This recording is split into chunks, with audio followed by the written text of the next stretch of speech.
So, welcome aboard. Here we are for Executive Presence and Leadership Communication, your keys to career success. I am Greg Owen-Boger. I'm the guy in the middle there. I am the EVP of Learning and Business Development here at Turpin Communication. Co-facilitating today with me is Dale Ludwig, our president and founder. And we also have Kevin Vogelsang with us today. He is our Director of Operations. Today, he will be performing the role of host. He'll be taking care of us, making sure that we have a favorable video and audio experience. And speaking of video, you will notice from time to time that I look over here. That's because I'm using a second monitor and all of your videos are over here. So when I look there, it's just that I'm just checking in to make sure that you are all still with me and we haven't lost you. So welcome aboard to Executive Presence and Leadership Communication. If we take a look at this slide, we can see that according to Harvard Business School, and probably just about everyone else in the business environment, there are 6 leadership skills that are required for business success. The first one that they identify is emotional intelligence. The second is communication.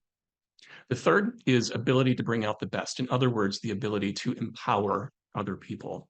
Fourth leadership skill is self-awareness. Fifth is resilience, and sixth is financial literacy. And if we take a look here at the top 4, those are going to be addressed in the next 90 minutes here in our webinar.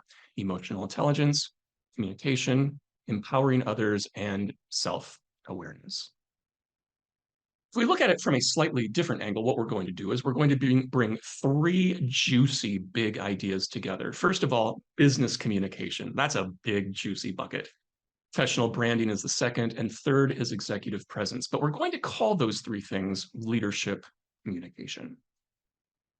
Now, for those of you who are not aware of who Turpin Communication is and the work that we do, we work with leaders and emerging leaders of all stripes across the entire globe. And we do that through communication by helping presenters, meeting facilitators, and trainers be more effective in the work that they do. Now, Dale and I have co-authored a handful of books over the years, one of which, The Orderly Conversation, the very first one that we co-authored, will make an appearance as we move forward today. Business communication untangled. That used to be our tagline, or actually it still kind of continues to be. So what exactly does that mean? Well, we help business communicators get themselves untangled. What does it mean to be tangled? Well, you might be able to, or might experience nervousness. You might have a challenge trying to be concise or making your point. Everybody comes to us with some level of being tangled up. And it's our job to help get you on a new path so that you can untangle your communication to be as effective as you possibly can be. That requires skill development. Now, the process looks like this. Starting from the left and moving right, there is awareness of a skill. We are going to focus today primarily on awareness. But once you become aware of a skill that is important, using the camera is an example that I mentioned earlier. Once you become aware of that, then you can assess how you are doing, and that creates greater awareness, and then you assess more, and eventually you get to the development phase, which is able to actually make that skill a habit. So the question that we always try to ask and answer is, for you, what's needed and why? Let me ask you this question, and I'm going to ask you to drop this into chat. How would you like to be described by the people you work with and for? Now, to give you an example of what we're looking for here, Kevin is going to drop into chat my list of intended attributes. So as you can see here, looking into chat, I would like to be described as genuine, honest, likable, articulate, trustworthy, someone that people want to work with, approachable, and a problem solver. Now come up with your own list and drop them into chat. You can steal or borrow from me, or you can come up with a list of your own. It does not matter. And your list can be as long or as short as you want it to be. Oh, I see that A. Stein, I'm not really sure if I'm saying that correctly, but thank you for ordering The Orderly Conversation, and feel free to send us a book report when you do read it. I joke. We're getting some great attributes here in chat. We've got trustworthy, integrity, competent, empathetic, effective, trustworthy. They're coming in fast. They're honest, caring, trustworthy, genuine, driven, consistent, honest, and knowledgeable, supportive, kind, someone with an open door, loyal, approachable, likable, honest, communicative, resourceful, empathetic, skilled, acceptable, support. They're coming in so fast I can't even read them, but you get the idea. These are in very, very good attributes to anticipate or to think about your own presence, your own leadership skills, how you show up day to day. Are you actually meeting these goals? And we'll begin to assess that and hopefully start to build some skills around that. We've got here authentic, reliable, compassionate, competent, all terrific attributes. Thank you for sharing those. You might want to jot those down for yourself because they're worth thinking about not only today during this webinar, but also moving forward. What you have done, actually, is start to define your professional brand. If you think about people that are out there in the business world, and let's please keep it to business, politics aside, you can think of someone as Oprah or Martha Stewart or Elon Musk or any number of people that are out there in the business world, and they all have a very specific brand. And trust me when I say this, they are intentional with that brand. Oprah Winfrey is not willy-nilly about how she shows up for other people, and the other people that I mentioned are not either. So it's really important to be intentional with how you show up for others. So that brings us to our agenda today. We're going to take a look at executive presence and actually define it. Then we're going to look at guiding principles of leadership communication. We'll dive into executive presence into more detail. And then much of our time will be boots on the ground, skills, tools, and techniques to help you reach your brand of leadership communication. So let's get at defining executive presence. If I were to ask you, how would you define executive presence? You would probably struggle with that answer. You might say things like someone with gravitas, someone who can own a room, someone who, when they walk into the room, you notice, maybe excellent communication skills. And while I do believe that those are mostly true, it doesn't get at a full definition of exactly what executive presence is. That was a problem many years ago for us because we could not figure out, if people are asking us to help people achieve executive presence, if we can't even define it, then we certainly can't coach it. So we went on a leadership journey or a journey of discovery and found this book, All the Leader You Can Be, The Science of Achieving Extraordinary Executive Presence. And bonus, it was written by a woman. And as we dug into this concept, we realized that, this is an excellent definition. So let me share with you what that definition is. Suzanne Bates, our author, says the qualities of a leader that engage, inspire, align, and move people to act. She goes on to say that by understanding how your intentions as a leader match up with others' perceptions, you can learn to flex your style to gain trust, build alignment, and lead change. So if I were to boil all that down, I would say that executive presence is based on how other people perceive you. And by building your self-awareness, those perceptions can be improved. That's a pretty neat definition. It's not just gravitas. In fact, gravitas doesn't even enter the picture here. And it's not just excellent communication. It's about, are you able to inspire, align, and move people to take action? Now, one of the questions you might have at this point, which would be legitimate, is why are these guys who are authors themselves talking about somebody else's book? It's because we were so intrigued by this notion of that definition of executive presence that we went to the Bates organization and we said, we would love to integrate your work with ours. Would that be okay? And they said, absolutely, let's get you certified to be able to do that. So the senior leaders here at Turpin Communication are all certified to teach this concept. So without further ado, let me introduce you to the model. This is the Bates EXPI model of executive presence. Now they break these ideas down into 15 facets and 3 dimensions. So the 15 facets are the 15 attributes there. A lot of those should look familiar because some of those made an appearance earlier when I asked you how you wanted to be described.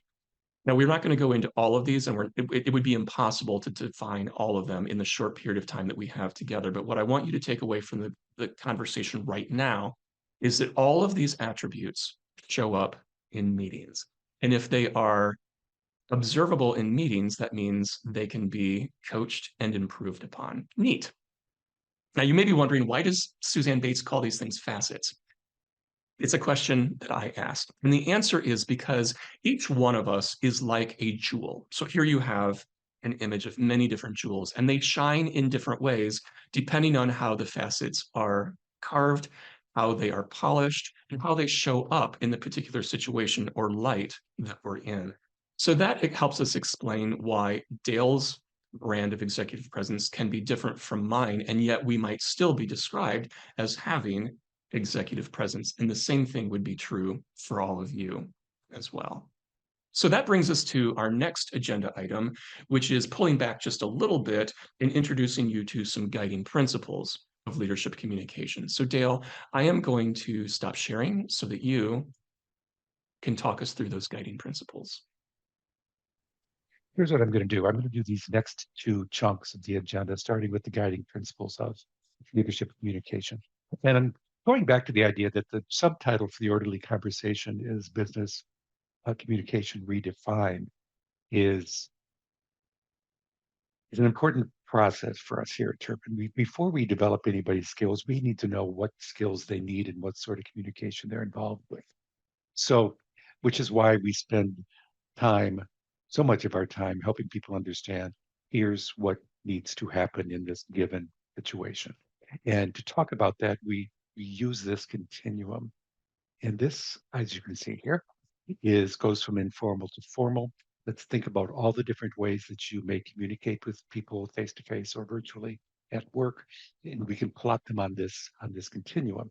On the left-hand side, most informal, we have just conversations and casual chance encounters, the sorts of things that we missed a lot during the pandemic, just chatting with people at work without perhaps having much of a goal, but mostly just to chat, share information. On the other end, we have really formal situations like speeches and TED Talks. These aren't very common in most of our business lives, but they do exist. We do hear speeches. We do hear situations where the speaker is doing virtually all of the talking to an audience that's passively listening. So we have those as the two extreme situations that we'll talk about. And in the middle, we have orderly conversations, which share characteristics with both of these other two types. As you can see in these images, an orderly conversation can take place between two people, virtually face to face, that you might be standing up to deliver a presentation. You might be seated. There might be visuals. There might be a hybrid meeting, as you can see sort of at 7 o'clock, 8 o'clock here on our wheel. We've got people that are in a room together talking to people who are not in that room. So these are all very common types of communication. And the thing to remember about them, and move your videos here, is that they are about getting business done. They are planned, structured, responsive, and interactive. When you have a meeting and it's not any of these things, it's not a very good meeting because you want to make sure that you're getting the work that needs to be done through the conversation you're having.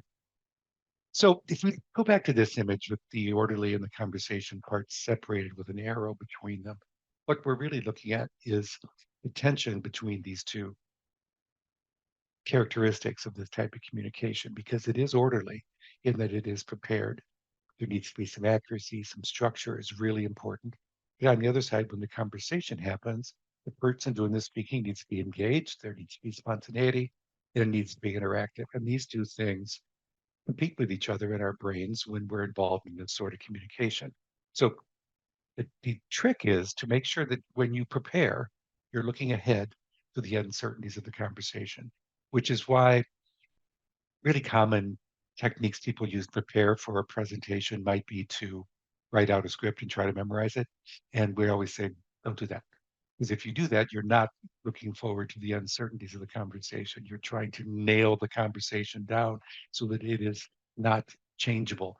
And that's not your goal. You want to make sure that you're being interactive. So during your presentation or during your meeting, you're constantly adapting what was planned to what's happening in the moment. And that is easier for some people than others, is more comfortable for some people than others. And we'll talk later on toward the end of the webinar about how each of us reacts to the tension between the order and the conversation. But for right now, I just want to keep going here to get to the ramifications of this fundamental idea in terms of other guiding principles. So if you want to have a conversation, you got to be engaged.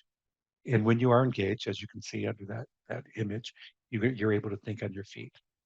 Now, this has to do with getting engaged, sometimes has to do with just not getting through your nervousness, or sometimes it has to do with making sure that you're clearing your head enough to really focus on the things you're saying right now. But if we look at these other characteristics, we can see that you're able to be in the moment because you are engaged.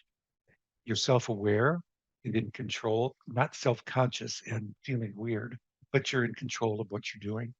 You're able to connect with individuals, which helps you read the room, which means that you're talking with people and not at them. If you're delivering a script, going back to that example, you're kind of talking at people. You're not really bringing them into the conversation. And most importantly, for a lot of folks, when you're engaged, you feel comfortable. It's You've probably seen a lot of ideas about how to get through nervousness or how to avoid nervousness when you're delivering some important information. And we always say you can't avoid it. It's going to be there. You have to work your way through it. And by getting engaged, you're able to do that because the connection is made with the people that you are talking to. So what this means, if we continue down this path a little bit more in terms of definition, business communicators succeed on two different levels. And we need to understand what those levels are and how they work together. On the left-hand side, we've got the plan. So obviously, when you go into a meeting, you want to achieve the goal of the meeting. That might be by getting people to buy, agree, align, learn if you're delivering training. But all those are very practical business results. Now, to reach those, you got to think about the process that you're involved in. So there's another level of success here, which is about managing the conversation. The the effect of that, as you can see there, you create the conditions for a fruitful discussion, which is a mouthful, but also an incredibly important idea about how to get that conversation started and make sure it achieves the goal that you want to reach while bringing everybody into it. You want to earn trust and goodwill. You want to make the process of listening and participating easy, which helps you nurture relationships. And of course, you want to manage the give and take as the meeting goes forward. So the plan on the left really can't be reached unless you do a good job with the process on the right.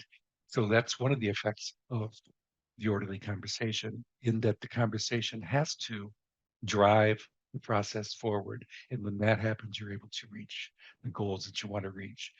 It also, you can also layer in, do people feel included? Do people feel comfortable in your meeting? Do people feel welcome in your meeting? All of those things are also an important part of the process goal. Another big idea is when you're facilitating discussions, you need to be both intentional and inclusive. So that conversation needs to be encouraged, as you can see with this teeter-totter image. On the left-hand side, you want to encourage that conversation. On the other side, you want to control that conversation. So it's this balance. Well, actually, the image implies that you are stationary when this is happening, but you never are. The teeter-totter is moving back and forth all of the time. You've got to let people contribute, and then you've got to make that contribution part of the process of meeting, helping it contribute to reaching the goal of the meeting. So as a facilitator, which is what presenters are basically facilitators, meeting facilitators, or of course managing a conversation. It's always about how you handle the give and take that takes place. So being aware that the orderly conversation needs to exist, needs to be started, needs to be managed, has a lot to do, whoops, I hit the wrong button, has a lot to do with encouraging and controlling the process itself. Okay, let's take a deeper dive into the executive presence information from the Bates group. I'm going to talk about, let's see, there are 8 ovals here on this slide. I'm going to talk about these 8 facets, and we'll chat about them after I go through each of the dimensions. As you can see across the top, we have 3 dimensions and then 15. facets. So let's define each of these, and I will do my best to connect to communication and meetings as we go through them. One thing to keep in mind, you will have a handout that goes into a lot of detail about each one of these facets. And I don't know if anybody is a note taker, but if you want, if you feel the need to write something down, you probably don't need to because you're going to have this handout. And you'll see how it's laid out as I move through this. Okay, the first to mention, fairly over on the left-hand side of that table, is character. Character is defined as qualities fundamental to a leader as a person, their identity, give us a reason to trust them. And Bates says in her book, these are fundamental characteristics that you learn early in life. These are things your parents uh, teach you. Fundamentals of who you are that build trust and goodwill, developed early in life, make other people want to work with you. So all those things are very, very important. But I think it's important to know how the character dimension compares to the other two. And I'll explain that when we get to that. So let's talk about authenticity. Being real, genuine, transparent, and sincere in one's relations and interactions with others. Seems pretty easy. That's about how everybody, I would bet, would define authenticity as if we were to just ask you right now, what do you think this means? But if we break it down and look at some of the characteristics of meeting behavior, I've highlighted two: communicating unambiguously and from the heart. I chose this one because of the from the heart part. It's the people that are being led. You are a leader, want to know you. They want to know how you feel. They already know how you think, but they also want to know how you feel about things. And I think that that's an important part of being authentic. You don't want to wall yourself off from folks, and you do want to let those emotions or those feelings or those attitudes be communicated. And then down at the bottom, expressing empathy and vulnerability is also important. I mean, empathy is in a lot of article titles these days because I've been reading them. The So obviously empathy is really important. There are different types of empathy, but you want to not only be aware of what people are feeling, but you also want to be able to work with their feelings, work with your feelings. That Greg mentioned emotional intelligence before, and that of course plays into this. And you also want to communicate your vulnerability. Just because you're a leader doesn't mean that you're not vulnerable. So you want to communicate that. That will help you appear more authentic. Okay, let's go on to another one. Integrity. Acting with fidelity to one's values, living up to high standards of truth, and promise keeping. Truth telling and promise keeping. Sorry, I'm messing up my reading. This one, I mean, seems obvious as well. Of course, you have to have integrity if you're going to be a good leader. Let's look at the two highlighted ones here. Showing respect by being on time and fully present. Before we studied the Bates approach to executive presence, I never thought of being on time as part of integrity, but it makes sense. I mean, if you are constantly late, you are not showing respect for the people who are sitting waiting for you to show up. So I think it's the actions that you take that communicate integrity. Listening well and seeking to understand. Again, listening is obviously fundamental. It's related to being able to be empathetic, but seeking understanding, really genuinely being curious about what people are thinking and what they're saying are really important leadership characteristics. Concern. A lot of these will move on to resonance in the next bucket. There's a lot of overlap among these 15 facets. And I think it's important to look at the subtleties between them to really understand what she's after. So concern, demonstrating interest in others, promoting a healthy, sustainable culture. Obviously, by doing the first part, you achieve the second part.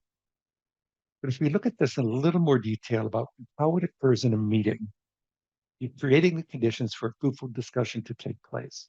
That came up earlier. Sorry if you could hear that beeping. It's my printer having a fit. I don't know what's going on. Anyway, you want to take the time to make sure that your meetings are fruitful. We talked about that in terms of the two levels of success. And by doing that, by demonstrating concern for the people in the room, you're able to do that. because you have to think not only about what you want to communicate, but also what their perspective is on that. So concern is an important part. Empathizing with others, again, empathy, thinking about what their needs are, respecting those needs, letting that information and that understanding in your own head drive you forward in the meeting is really important. So people want to feel that you have concern for them, which is why at the top it talks about promoting healthy, sustainable culture. All right, do you have any questions or thoughts about the character dimension, about any of these 5 things?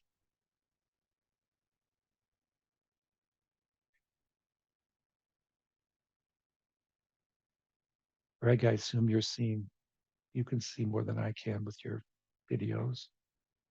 Yeah, I'm not seeing anybody dropping anything into chat, but I would like to share, if I could, one of the themes that is bubbling up for me in my work recently in working with leaders. And it's that across the board, if you ask leaders, do you possess integrity? They will say yes. Of course, who wouldn't say that they don't have integrity? And yet, when I'm working with people, the feedback that they receive from other people, whether it's from a 360 assessment or just in their day-to-day interactions, people say, leaders say, that people say about them that they can't be trusted. They show up to meetings ill prepared. They are late to meetings oftentimes, which then makes them late to the next meeting, which makes them late to the next meeting. All of those things chip away at a leader's integrity. And almost always when I'm working with people, it boils down to time management. And I'm guessing that everybody on this webinar today could also, in some way, relate to the fact that we don't often have control over our calendars. People are putting meetings on our calendars all the time. We don't build in enough buffer time between one and the next. And so the accumulated effect of that is the perception of people not being able to do what they say they're going to do. That's a problem. So what's the fix for that? It's almost always about taking charge of your own calendar, setting expectations that you may not put a meeting on my calendar if there isn't a 15 or a 30-minute buffer. Now, I realize that's easy for me to say. It's very difficult in practice and it requires a culture change. But if leaders want to be perceived as having integrity, got to get a hold of their calendars and their time management. Right, which is really interesting point because it seems like such a tiny, get control of your calendar. This is way over here, and integrity is way up here, but it really contributes to how you are perceived. If and that same sort of thinking ripples through a lot of these different facets. Oh, thanks, Greg. That's good. Let's go on. A couple of comments have come in, Dale. It Oh might be yeah, worth yeah. mentioning that Catherine says, I have a colleague who struggles with humility. Hmm. Um, I'm wondering if that's too much humility or not enough, because one of the things that's important to understand is that you can have an overabundance of any of these facets, which can have a negative underbelly, something that we may not even be fully aware of. Someone says, never say never. Oh, I would never do that. Things happen, circumstances change, and now you are not a person of your word. Joseph goes on to say, it seems that perception sounds more important than actually having any of these qualities. I don't know that perception is more important. I think it's equal, Joe, but we have to pay attention to how other people are perceiving us, because if a leader is perceived as being ineffective or not having integrity or anything like that, they're not truly an effective leader. So it has to be a balance between someone's intentions and how people perceive them. And that's Perceptions really count, complicated. I right? get, yeah, perceptions count. Yeah. Because you might think I'm incredibly humble, and people are thinking, no, you're a huge braggart, and one of the things you brag about is being humble. I mean, it's that sort of subtlety. It's that sort of turn it around and let other people pay attention to how other people see you and use that information. Okay, now let's go on to this dimension, substance. Substance cultivates qualities of mature leadership that inspire commitment, inform action, and lead to above and beyond effort. Okay, that's a very lofty sort of definition. we break it down a bit, we can see that it's situational behaviors and attitudes that build credibility and respect. Visionary, able to communicate a vivid picture of the future. Okay, that one makes a lot of sense. Mature qualities of leadership that accrue over time. Substance are characteristics or facets that you develop in your work life. Character when you're young. This one is what you've learned and how you've matured as an individual over time. So we're going to talk first about practical wisdom, which is sort of like business acumen, displaying highly honed qualities of insight and judgment that get to the heart of the issues and produce prudent decisions. Very important characteristic to have. And I think that I want to point out that the produce prudent decisions is an important part of this. It needs to contribute to the overall conversation in a positive way. What does it look like in a meeting? The two I've highlighted are asking probing questions that lead to good decisions and connecting dots. In other words, those are facilitation skills. And I think that when your practical wisdom is good, then you're able to facilitate a conversation effectively because of your perspective, because you've thought about things maybe in a broader way. You are coming into the meeting with a whole lot of experience that you're going to contribute as the meeting goes forward.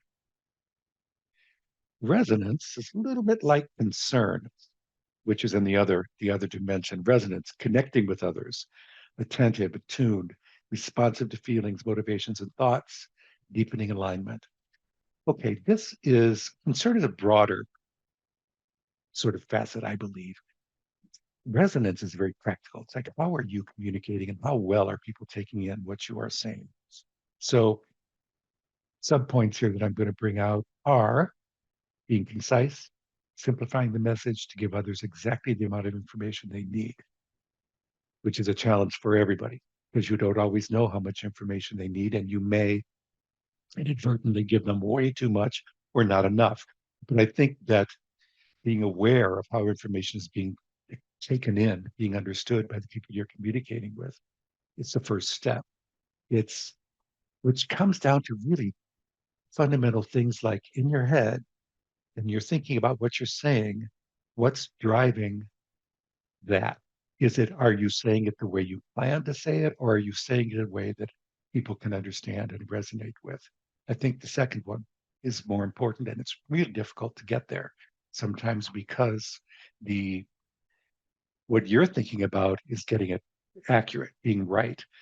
What they need maybe is something, a more subtle version of that or a more concise version of that. So being able to make those adaptations in the moment are really important. Also, telling stories to make concepts real to people and the business. Storytelling shows up in a lot of these facets, and I highlighted it here because you don't want to get it. Don't assume that storytelling is some big complicated thing that only people that work in the movie industry can do really well. We all tell stories, and they're usually very simple. They usually have a very clear point, and so you want to make sure when you do include stories or examples or anecdotes or whatever you want to call them, that they are relevant and they help you get your point across. But then, of course, it will resonate with the people you're communicating with. Any questions or thoughts about this dimension? Is coming in on chat right now, Dale, so I think you can probably move Okay, on. let's go to this one. Dial. Overt, observable, skill-based patterns of communicative leadership that build motivation and that shape and sustain performance. Okay. Style, observable things. This is the most of the three dimensions. This is one that is most obvious. And so if we're going to put gravitas on here on this list, and it's not, of course, we put it under style because it is how you are coming across to people when you enter the room. So qualities of contagious energy and vibrant health, a way of showing up consistently over time that makes people feel comfortable and know what they're getting, sorry. Acting in a way that shows an understanding of social protocol appropriate for the situation. These are all important. It's important. It would be easy for me before the Bates thing to assume either these are not very important And so I'm not going to worry about them because they're kind of superficially, but they're not at all. And I think the key takeaway for me was that you want to look healthy, you want to look ready, you want to look as though you thought about things before you walked in the room, similar to what Greg was talking about earlier with showing up late to a meeting. It may not even be your fault, but that sort of impression, that sort of behavior makes an impression. So if we break this down, we can look at demeanor first. Acts like a competent executive, adapts style and appearance appropriate to the situation, handles situations with tact. Okay. Those are all really good. And I love the fact that its appearance is appropriate to the situation. In other words, it's not saying you have to dress a certain way, everybody in line doing it exactly the same, but it's just appropriate for the situation that you're in. In a meeting, you show up looking ready for the game. We've talked about this. Being present and engaged always is also a part of demeanor. Meaning, we talked about engagement earlier. The You appear to be someone who is fully on it, not on the phone, not checking email, engaged in the conversation, and ready to make a positive contribution, which in most of our lives is almost impossible because the phone is always making noise. And there are always interruptions that might happen, and your brain might wander off in directions that have nothing to do with the meeting that you're in right now. But your goal is to try to be fully present and engaged in every one of your meetings. If that's going to come across, it's going to affect just the most surface level demeanor of how people are perceiving you. Intentionality. Let's get into what do you say during these meetings. Clarifying direction, keeping actions aligned and on track, all without citing dissent or neglecting needs to adjust course. In other words, there's a plan, but it's still a conversation. You still need to get the work done through the interaction that you're having. So the two things highlighted here, framing conversations to ensure relevance to this group of people at this point in time. The the idea that you have to think about others, adapt to others is obviously a theme running through this whole webinar. But I think that people need to understand not only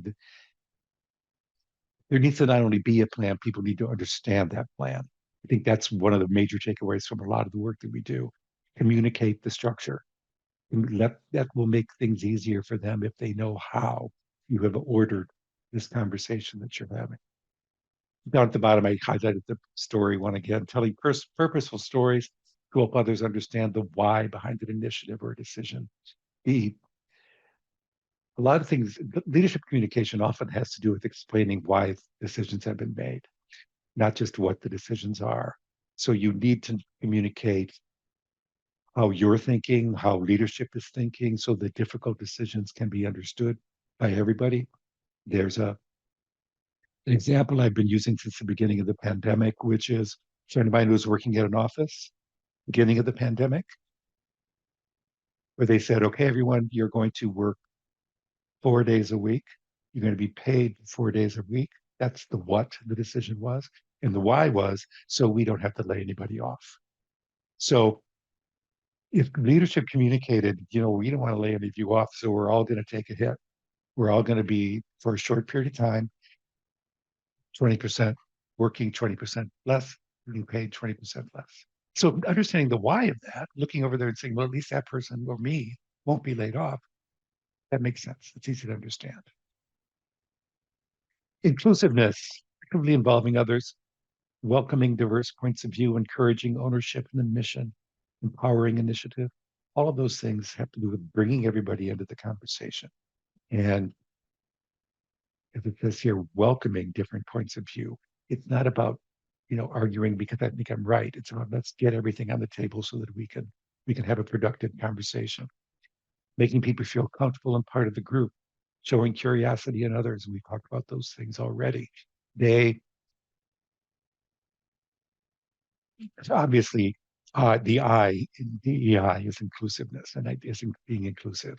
And I think that without going into all the complexity that DEI represents, we can say that just in a meeting, people need to feel like they belong and that they are welcome, no matter how long they've been there, no matter what their job is. If they're there, if they're at that meeting, they should be an important part of it, and they need to feel that way. And it comes to how do people feel a lot more than lots of leadership wants to. Lots of people in leadership want to think about.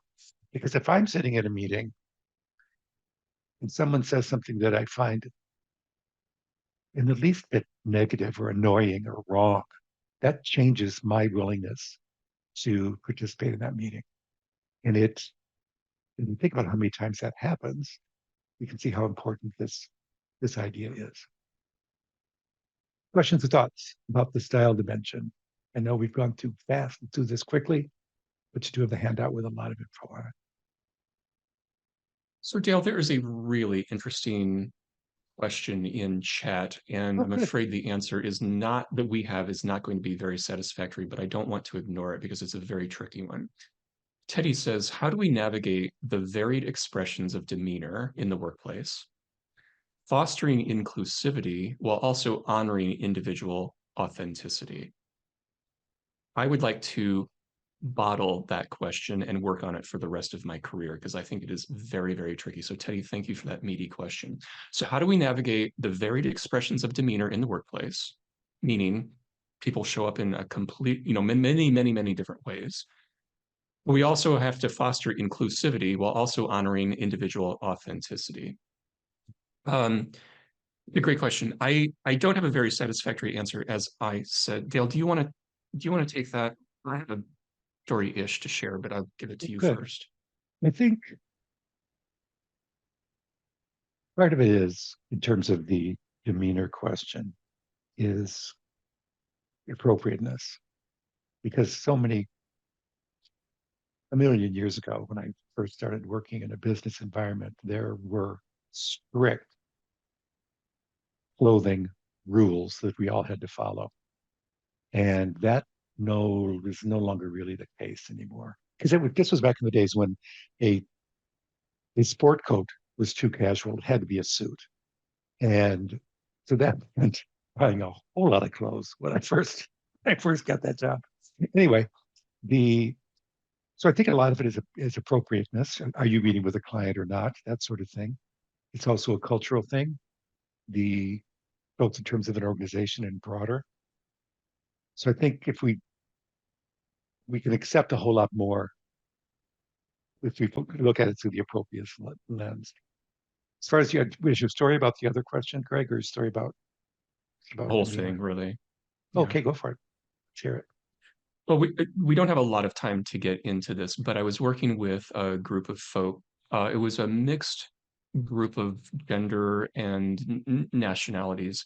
One of the women was very concerned about the term demeanor because I think it's easy to equate appearance with demeanor. And while I believe that physical appearance is a piece of demeanor, it's a tiny piece of it. Demeanor is more about how do you make people feel by the way you show up? Are you appropriate for the situation? Appropriate energy, all of this. But she was really hung up on the idea of appearance. She was not the type of person who spent a lot of time thinking about her hair, her makeup, even what she was wearing. But I asked her, of the 15 facets, which do you think shine most bright for you? And she said authenticity. And I said, there you go. Because all of us have 15 facets. Unless you're a narcissist, we all have all 15 of these facets. They shine in different ways. We have greater or lesser degrees of them. So she shines in authenticity and she can hang her, how she shows up around her authenticity much less than appearance. And while that may feel a little unsatisfactory, I think it's what we have to hang this on because we can't ignore the fact that how people perceive us physically does matter, whether we like it or not. The next slide I would like to share with everybody is hybrid meetings. How do you manage showing up for other people, being inclusive with meetings, being interactive, making sure the right people are in the room when you've got so many different variables in a hybrid setting? So let me just unpack this a little bit. First of all, what we're looking at here is a very complex situation. We've got a boardroom or a conference room of people sitting in this room. We've got another conference room here in the middle of the screen. We have other people dialed in virtually, and we have Lena, who does not want to be on video. So how in the world do we navigate being inclusive and showing up for others when you've got a situation like this? Well, let's pull these three facets together: demeanor, intentionality, and inclusiveness. And let's look at them through the proximity bias lens. Now, if you aren't familiar with what proximity bias is, let me just define it so we all have a working definition here. Proximity bias, according to protocol, is the idea that employees with close physical proximity to their team and company leaders will be perceived as better workers and ultimately find more success in the workplace than their remote counterparts. In other words, if you are within close proximity to your managers, you are more likely to be seen. And we'll put the word seen in quotes. Protocol goes on to say, though, that bias often looks like on-site employees having access to better perks and getting more time with executives, while remote employees may get left out of meetings, inadvertently silenced on calls, and potentially even paid less than their co-located peers. So you can see that proximity bias is a problem in regular, or the potential of committing proximity bias is real in regular meetings, but it gets really complicated and more likely when we are in hybrid meetings. So let's say that, just for the sake of argument, the woman here on the left, the leftmost person in this room here, is our meeting facilitator. It is her job to be inclusive of everybody so that nobody feels left out. It's also her job to make sure that Lena, who has chosen to be off video, is not ignored, because over time, Lena starts to feel completely left out. Why should she bother showing up to meetings if she's always left out? Now, we can make the argument, though, that Lena has a responsibility to be on video so that she's more likely to be seen. That said, there are legitimate reasons not to be on video. So leaders of meetings need to be inclusive with everybody, but also it's everybody's responsibility to show up in those meetings. I would say over time, if Lena is not on video, that's part of the problem. So not being on video, it's like showing up and sitting under the conference room table. You wouldn't do that. So don't show up to business meetings not being on video. At least don't do that consistently. So one of the things we have identified as a best practice to help us be inclusive and not commit proximity bias is to establish advocates. What does that mean? Well, you are saying, hey, for the room over here, who there are 10 people in that conference room, so-and-so, will you please be the advocate for the room? In other words, I can't see everybody as the leader of this meeting. I won't notice everything. So if something is going on, a sidebar conversation, somebody has a question, somebody has something to say, please let me know. And the reverse would be true as well. Someone to monitor chat for us. Now, I've been monitoring chat for Dale. So in a way, I have been the advocate for all of us who are virtual. So you can start to see that we can assign people responsibilities to help us be more inclusive in our meetings. And then, of course, when you do establish those advocates, make sure that you give them permission to interrupt and set those expectations in advance. Okay, now we've been talking a lot about executive presence. We have decided that we're going to potentially offer a public enrollment workshop. In other words, people can enroll in this no matter what company they work for. It's going to be called Executive Presence Essentials, and it will be limited to only a handful of people. So we're going to give you a link to a form where you can express interest in this. There's no obligation. This link will come later in the webinar. But we just want to test the waters to see if people are interested in, and if enough people are interested, we will run this workshop. And that brings us to our final agenda point, which is leadership communication tools and techniques to help us meet our unique brand of executive presence. So we're going to have a mini agenda here, 3 more things before we round out the day. We're going to talk about getting engaged. Dale already defined what it means to be engaged, but we need to figure out how to do it. Then we'll talk about framing your meetings so that everybody knows why they're there and what you're trying to accomplish. And then we'll dig into what is called your default approach, which doesn't mean anything to most of you now, but it will as we move forward. So getting engaged. We were introduced to this particular concept earlier in the webinar where Dale talked about the orderly conversation. But being able to manage an orderly conversation and zig and zag throughout it does require that you be engaged. Dale already talked us through this particular graphic to define what it is to be engaged. Now, if you feel like you want to lean into any particular of these facets that are checkmarked here, learning how to be more deeply engaged would be a way to do it. So there are two primary skills that it takes to get engaged. On the left-hand side of the screen, we have pausing and breathing to think. We do this naturally in everyday conversations. So I might notice that somebody has something to say. I'm going to pause. I'm going to allow them to say that. That gives me a chance to formulate what I'm going to say next.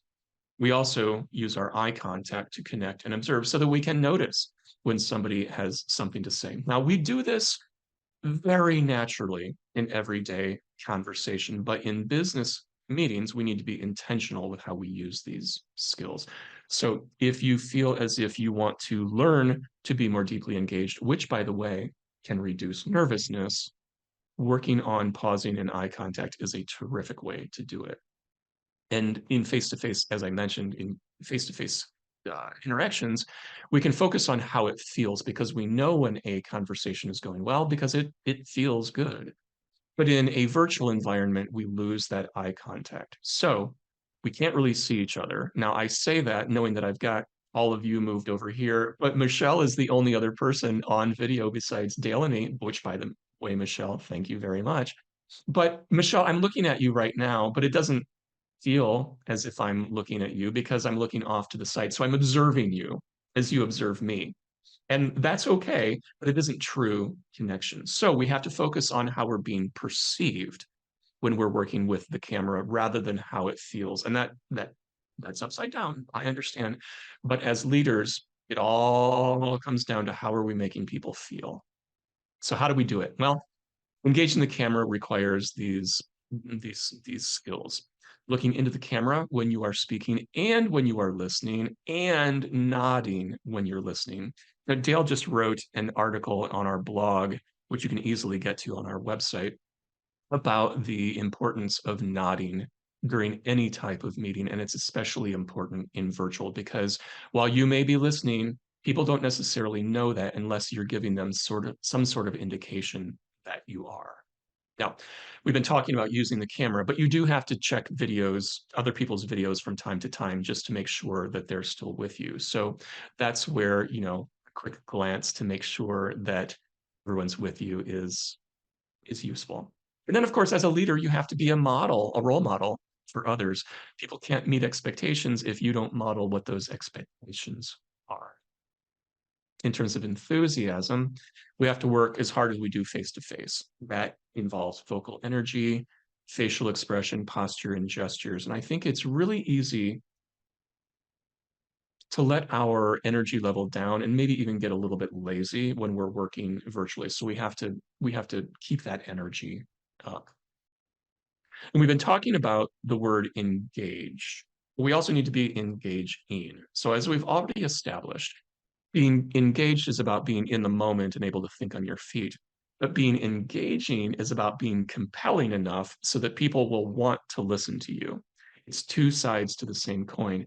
You don't want to be the person where they say, "Oh, I got a meeting with Greg later today, and he's not very interesting. He's not very engaging. It's going to be a long slog to get through that meeting." We don't want that. We want to be the person where people go, "Yay, I got a meeting with Greg. I can't wait to talk with him because he's a very compelling person."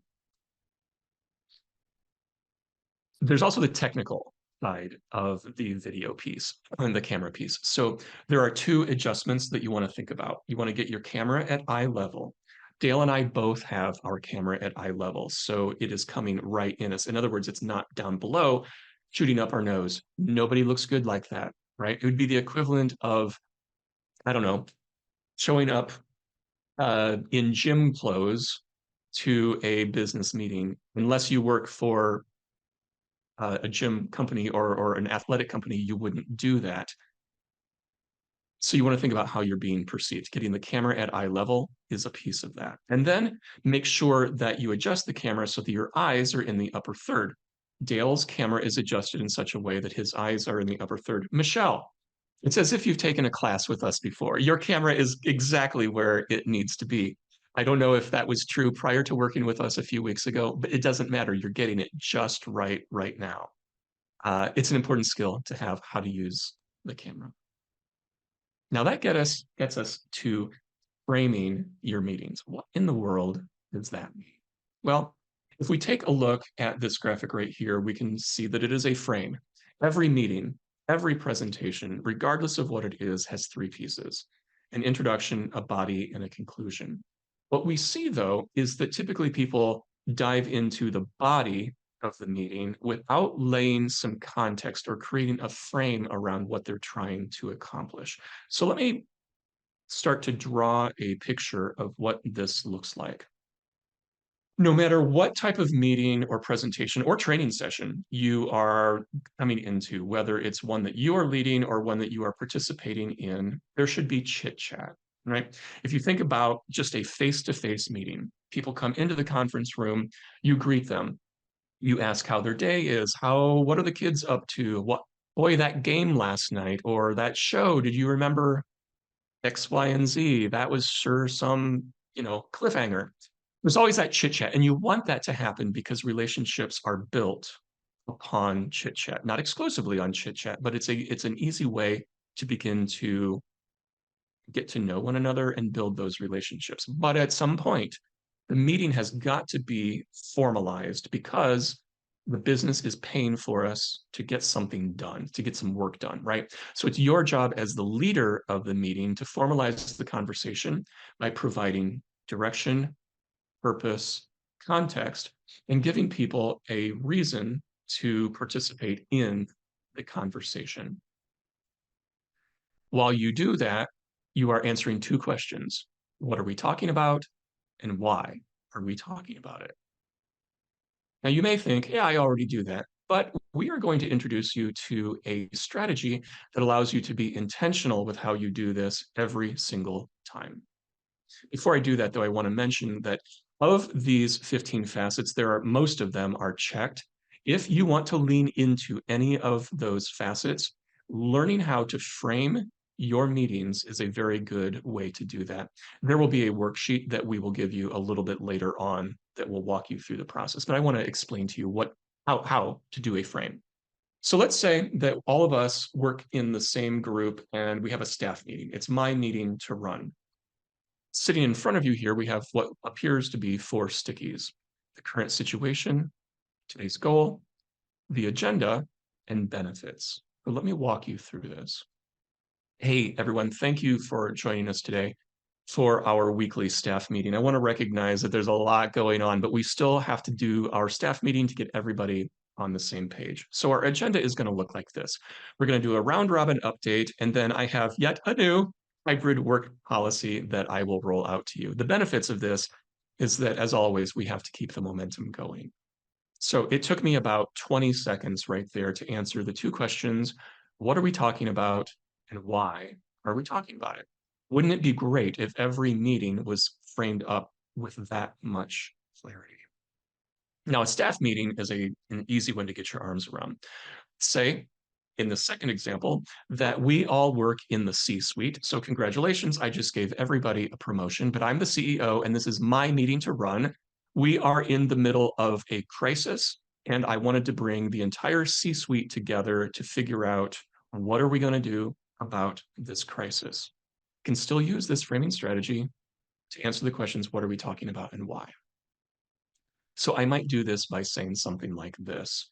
Everyone, thank you for joining me today. There are some unknowns and fears, and we've got market instability. So I wanted to bring us all together today to create what I'm calling our What's Next plan.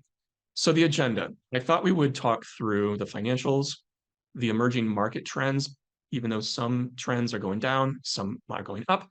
Then we're going to do a SWOT analysis, and we'll work together to create our communication plan. The reason we're doing this is we have got to stabilize the business and reassure our employees, our customers, and our investors that we've got this. So there, regardless of how much confusion and fear and how heightened our anxiety was, I was able to bring us all together to answer the questions, what are we talking about and why? And we can also do it for a very simple phone call. Michelle, I will use you as an example since you are on video and I can see you. So let's say, Michelle, that you and I work in a team and we have a coworker named Tom, and he just hair on fire shot out an email that is not sitting well with anybody. It was very emotional. So I might pick up the old fashioned phone, if you recall what those are. And I might say, hey, Michelle, do you have a minute? This is about that emotional email from Tom. I was wondering if together we might figure out how to help him calm down. So if you don't mind, I'd like to talk through some ideas and then craft a response. The reason I want to do this is, first of all, to avoid a fire with his team, but also restore confidence in everybody that we're on top of this. Is that okay, Michelle? Do you have a minute? So thank you very much for participating in my very hair on fire, orderly conversation with just the two of us. And I might add that, I am answering the questions, what do I want us to talk about and why do I want to talk about it? Now, if we were in a workshop setting, we would ask you to try out this technique. We would capture it on video and then we would watch it privately. And then you would be able to grow your self-awareness of how you are coming across and are you able to answer the questions very quickly? What are we talking about and why?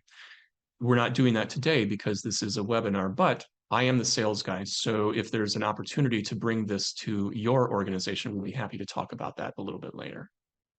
I mentioned that the framing strategy worksheet is something that we will give you access to a little bit later.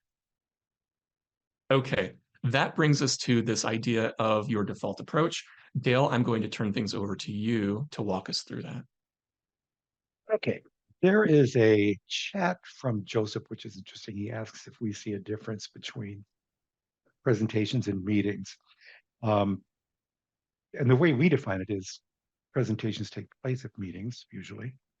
And in a lot of ways, I see as time has gone on, I'm treating them more and more as the same sort of thing, since presentations are always interactive, meetings are always interactive. It's So for me, they're moving together. I don't know, Greg, if you want to add anything to that.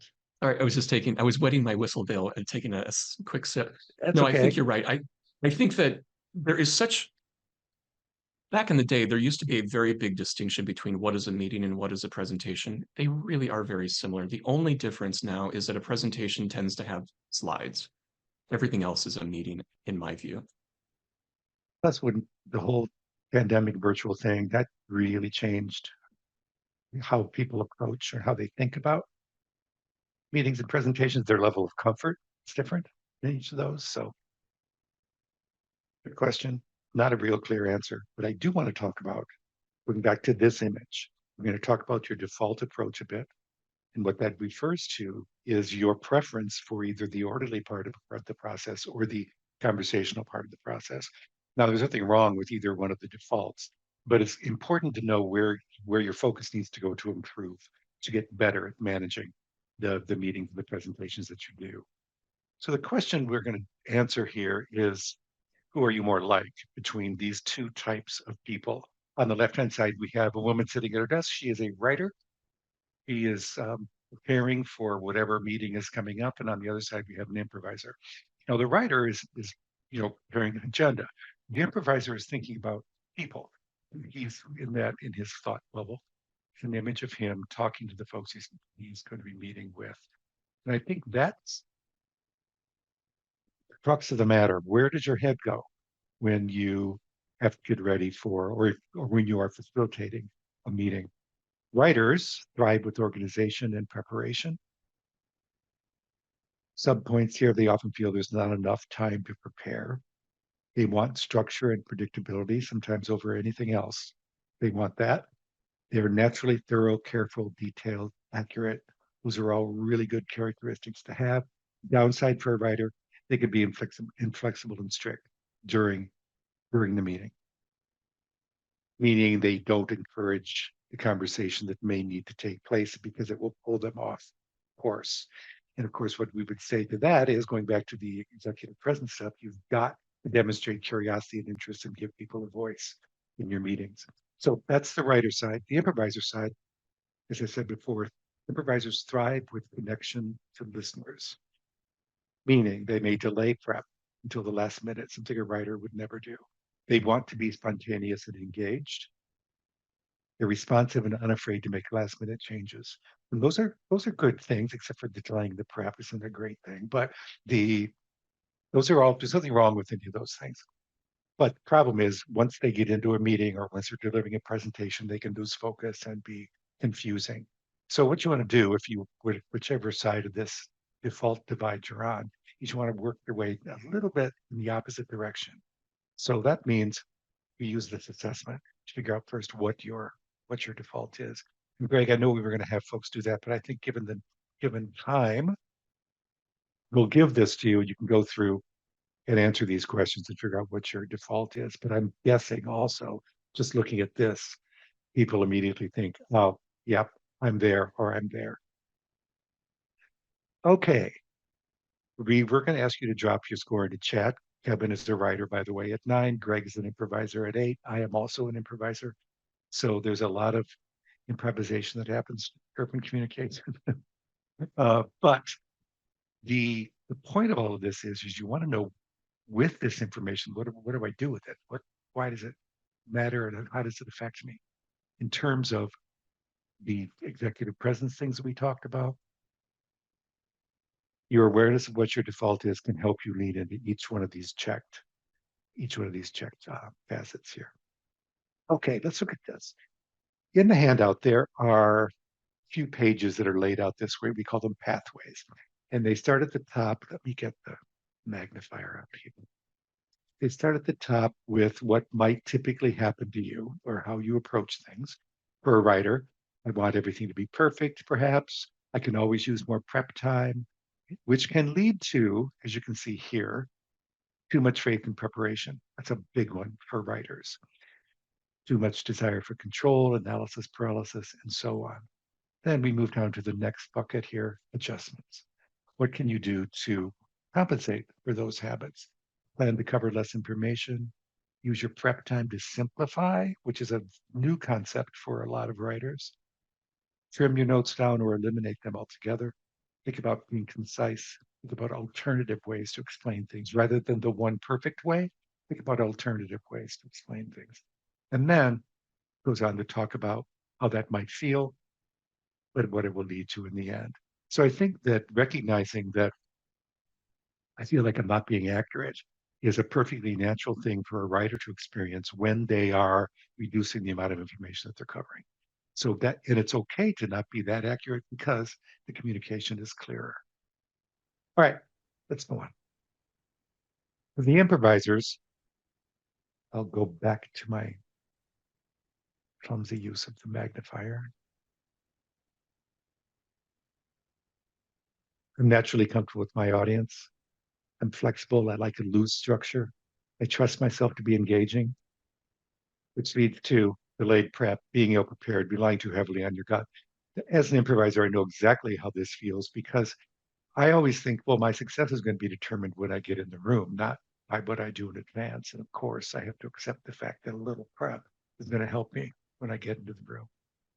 So use your agenda. Remember the purpose of the agenda is to keep you on track. Trust the structure. Make supplemental materials specific, which might feel as though I'm committing to a plan that may not work. So I think that the improvisers in the room, in the virtual room here, they need to trust the fact that structure, maybe that's my next slide. Yes.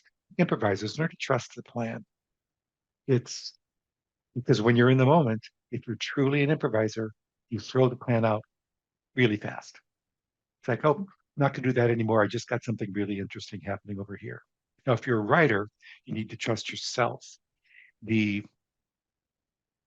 trust yourself to be spontaneous. Trust yourself to know what to do in the moment, apart from what you've planned to do.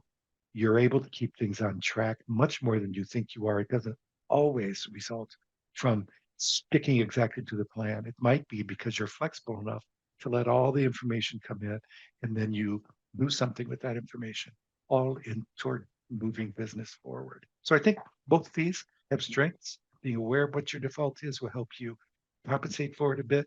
You're in realizing for both groups, you're never going to be perfect. Give that up right now. Let the conversation take on a life of its own and keep it on track as much as possible. I want to bring us on home for today, which is to remind us that I mentioned that we're going to bring all these three buckets: business communication, professional branding, executive presence, and bucket them together into leadership communication. And I hope that we've been able to do that in a way that was satisfactory to you so that you can start to gain some awareness yourself. And then we asked you, how do you want to be described by the people you work with and for? You're starting to become intentional about your own professional brand. And as I mentioned, it's all about growing your awareness, assessing how you're doing, and eventually starting to develop those skills. So, as I mentioned earlier, we are here to help you, whether you are a presenter, meeting facilitator, trainer, two of those, one of those, all three of those, it doesn't matter. We are here to help you if that seems to make sense for you. So thank you very much. We said that we were running a little bit behind schedule, and you may be thinking, but wait a minute, we've still got a few minutes left.